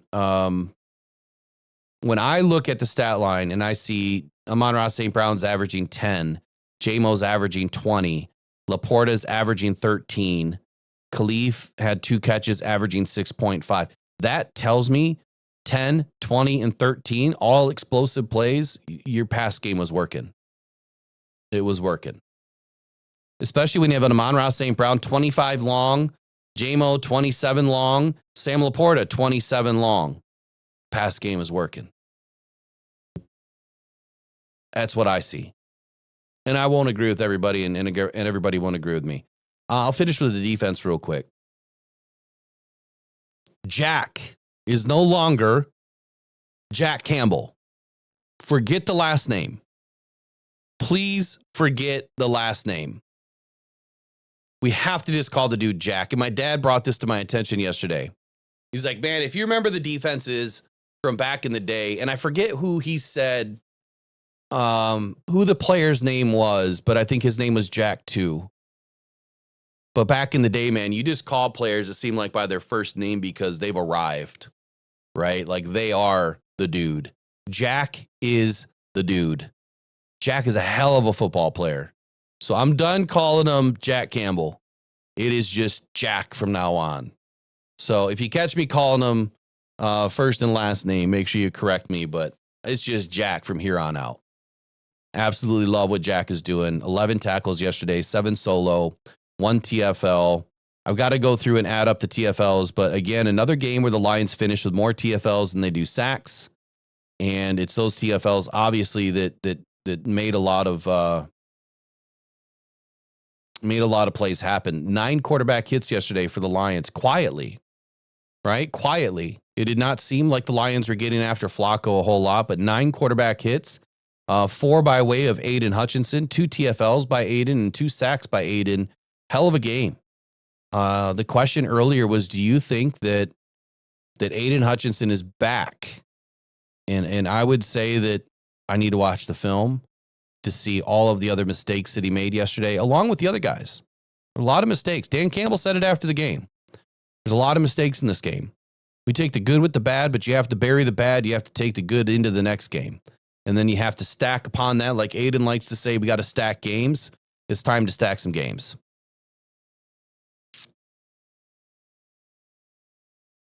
Yeah, Trace, I got you.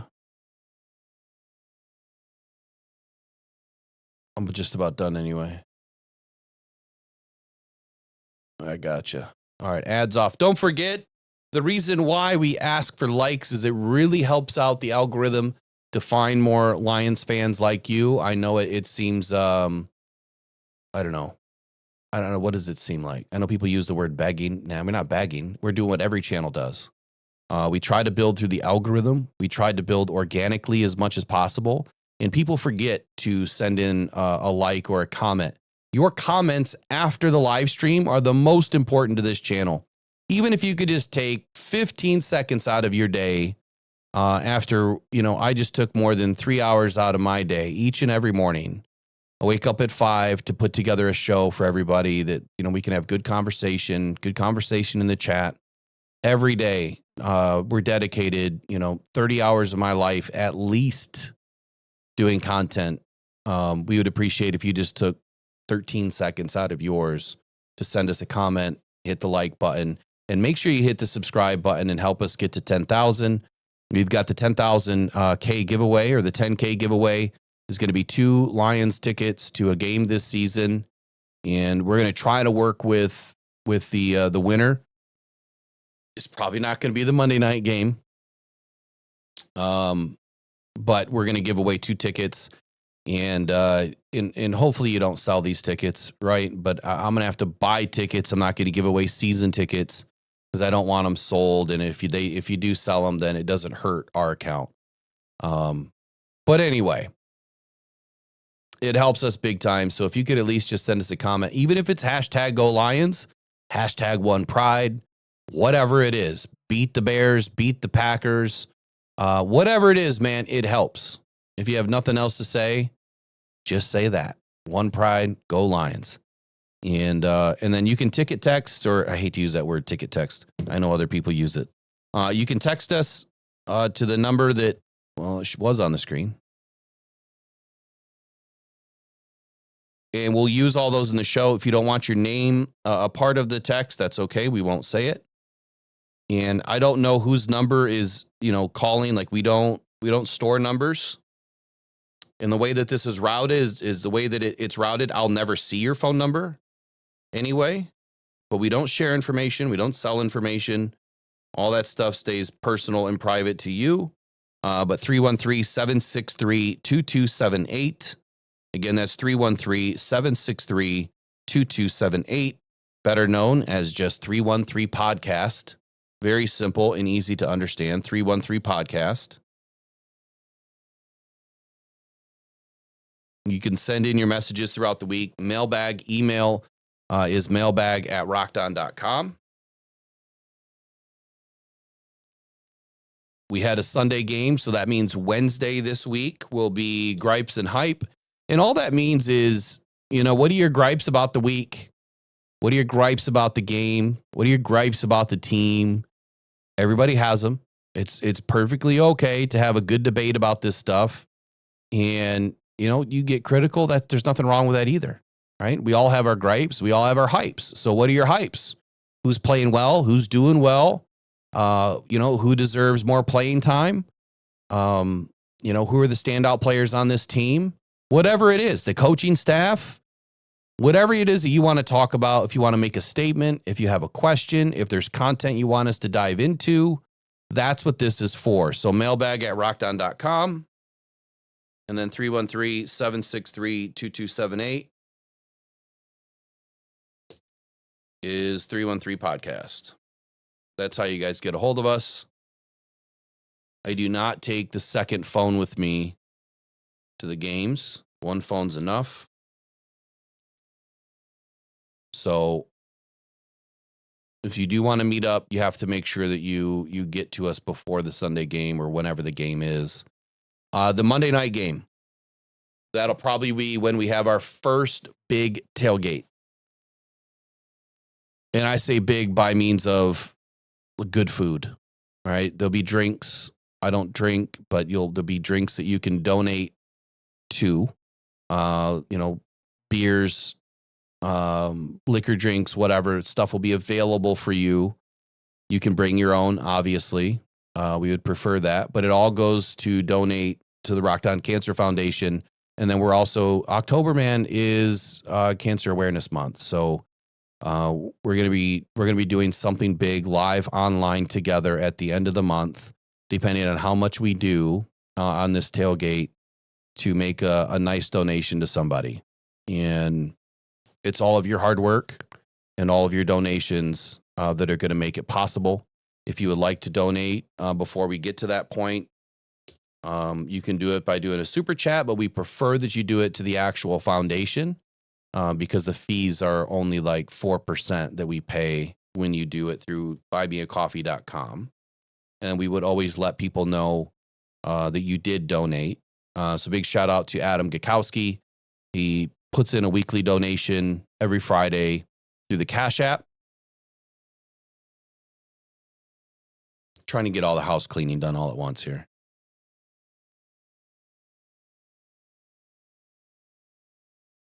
Buy Me a Coffee is www.buymeacoffee.com/rocked on. There's all the info. It's in the chat. I'll pin it. So the Monday night game, Tampa Bay, that is the goal for the big tailgate. I'm going to start putting stuff together now, but there'll be good food, right?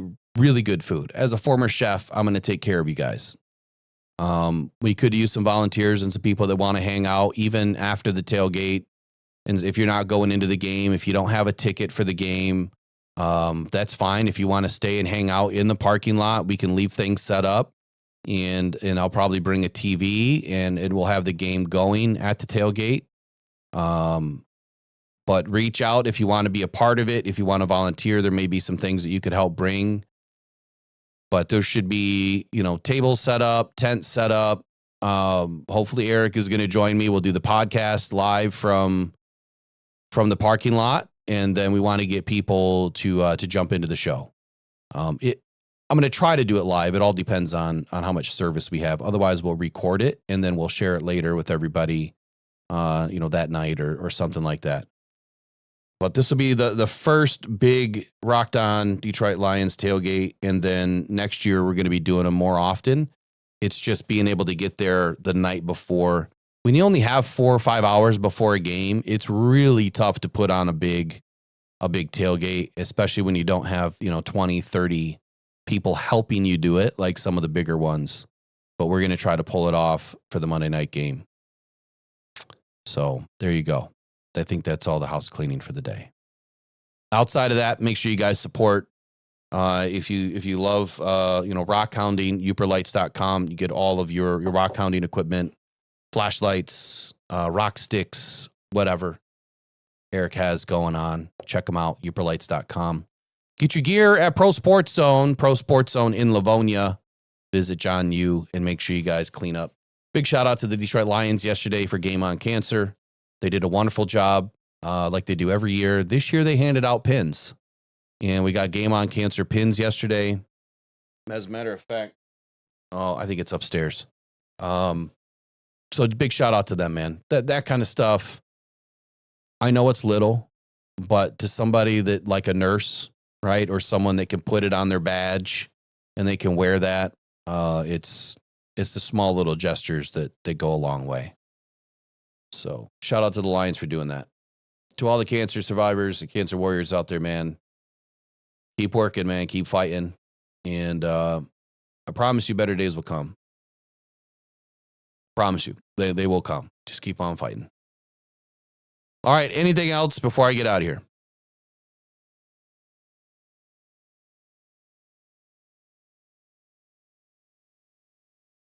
I'm going to watch tape now. Any update on McNeil? The only update on Ali McNeil is 2 weeks ago. 2 weeks ago, he said that he was about 93% ready or something like that, that if he had to play last week, he felt that he could. So I'm not real sure why the Lions are keeping him out. Maybe they're trying to get through the bye week just to make sure he's extra ready, which I would agree with that. I mean, right now the Lions have done just fine. Tyreek's getting a ton of work in, and that's more beneficial. Each and every week he seems like he's getting better and better and better. So when Aleem gets back, look, it's not going to be shock and awe, right? And it could be good for Aleem, but I don't expect it. I expect Aleem to take a few weeks to get going, and once he gets going, man, this front is going to be so scary.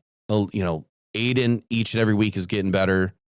Like I said, Tyreek is getting better. DJ Reader is consistently pulling down all these double teams, which I was taking a look at the double team rates. I don't think that they've reset them yet. But going into the week, yeah, September 23rd is the last one that I have. Going into the week, DJ Reader was getting double teamed like 67% of the time.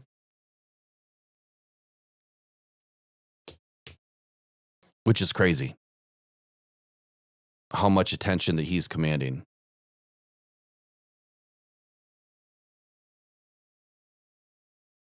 Like I do every week, I've got to give you one update on a guy. And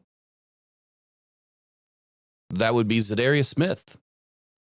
Yesterday against Tampa Bay, he had 2 total tackles, no sacks. No stuffs, no fumbles, no interceptions. He has a half a sack on the season.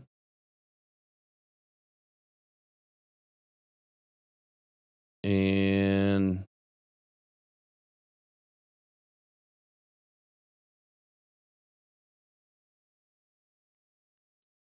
I bring him up because, again, this was not a player that I felt was going to make a lot of sense for the Lions unless they absolutely had to bring somebody in. And I don't think that they do right now. Outside of corners, we might need to bring somebody in. Let's see. Against Tampa Bay, I just want his snap counts, man. That's all I want. I just want his snap counts. I don't see any snap counts. I must be in the wrong one.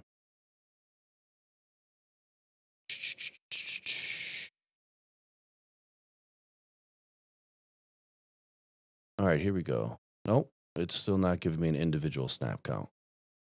He has 80 total snaps on the season. In 3 games, he has 80 total snaps. So what is he averaging there? About 26, 27 snaps a game on average. So he must have played quite a few snaps yesterday. But again, I won't know until I can actually find the right sheet. All of the stats should be out here this afternoon. But I'm out of here. I'm done rambling. You guys have a wonderful day. And so the question, Motown Mitch, Hutchback, where did he go? Well, is he back? Meaning, is he playing back to the level that you were hoping that he was going to be playing at? And that's all that means. He's got to come back from this major injury. He has to get back to where he was playing in 2023. And I think he's getting there. Obviously, yesterday he was going up against another second string tackle. Again, I don't know the splits yet. So as far as the game logs goes to, what side of the line was he playing against? How many times did he line up against Cornelius Lucas versus not? Will tell us more about the game. See, there's the game within the game, right? The game on the outside looking in is you see a stat line, right? That's what almost all fans see is just the stat line. Then there's the game within the game. Okay, if you look at who did he line up against, well, that could explain why either this game he had better stats or maybe in a game he didn't have as good as stats, right? You can do that for every player. I don't care who the player is. And then you have the game that is even deeper within the game, and that's watching the film. Well, on this play, what happened? Did he crash too hard? Did he miss the misdirection? Did he miss the fake? Did he buy into the play action? Or was he locked in and made the right choice, right? And so I do all of that every week. And I look at all of that. And that's when I form my opinion about how I feel he's playing. It's usually two-sided. Good. Stats, gaudy, they're fine, right? But beneath that, on how many plays did he make mistakes and how many plays did he play great? And again, every player. But the reason why I only choose Aiden is because he is our guy, right? But we can do it for everybody. I don't have the time to do it for everybody. So we focus in on our premium players. Penei Sewell, Aiden Hutchinson, Taylor Decker, Jared Goff, Gibbs, Montgomery, Amon-Ra St. Brown, Jameson Williams. I focus in on about 10, 12 players every year to try to deliver the game within the game, that's under the game, that is deeper into the game, to kind of get you a better idea of how they're doing. You won't agree by just watching the game from your TV. You'll never agree. That's why you got to get deeper into it. So, all right, y'all have a wonderful day. Go Detroit Lions. We'll see you guys throughout the week. We're on to Cincinnati starting Wednesday. So more conversation about what happened this weekend. We'll start tomorrow. Your Lions are back on top. Kings of the North we are by default of a tie last night. But hey, we're back on top. Let's not give it back. Okay? Let's not do that. Pressured by Hutchinson.